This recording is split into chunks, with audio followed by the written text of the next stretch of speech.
Və biz bir çox hədisləri təxminən müxtəlif mövzuda 10-15 bir hədis nəql eləyərik ki, yəni ibadət dedikdə tək namazı nəzərdə tutmur.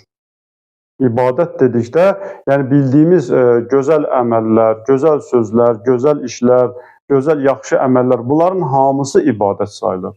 Təxminən dediyimiz kimi bir 10-15 mövzunu əhatə edən hədis nəql edərik ki, görürük ki, həqiqətən də yəni ibadət anlayışı geniş bir anlayışdır. Yəni ibadət məfhumu tək namazda özünü göstərmir. Məsələn, hədislərin birində İmam Sadiq əleyhissalam buyurur. Özdə bəzi hədislər də var ki, həm deyir ibadətdir, amma bəzi hədislərdə deyir ki, ən fəzilətli ibadətdir. Yəni hansısa bir əməli vurğulayır, deyir ki, bu ən fəzilətli ibadətdir.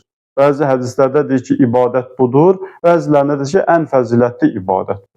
Dediyimiz kimi İmam Sadiq əleyhissalam buyurur ki, ən fəzilətli ibadət Allaha elmi olmaqdır.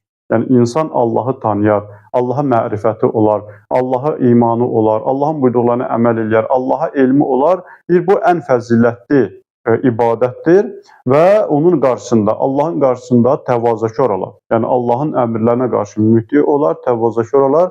İmam buyurur ki, ən fəzilətli ibadət budur. Bu bir mövzu.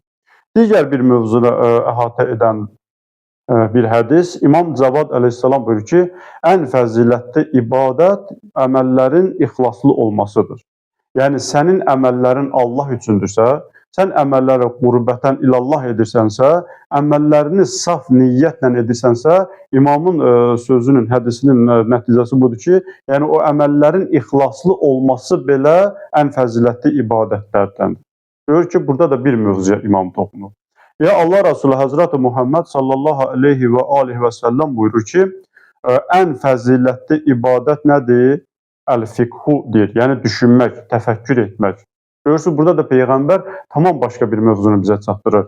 Yəni düşünmək, təfəkkür etmək, nəyisə anlamaq, bunun özü nədir? Ən fəzilətli ibadətlərdən biridir. Yenə başqa bir hədisdə İmam Sadiq əleyhissalam buyurur ki, hər bir ibadətin üzərində dayanan bir ibadət var.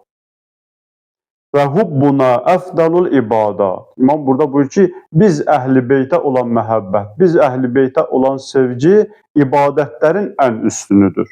Görür ki, burada da imam başqa bir mövzuya toxunur. Yəni əhl-i beytə məhəbbət, əhl-i beyti sevgi bu ibadətin ən üstünü olan ibadətlərdən biridir.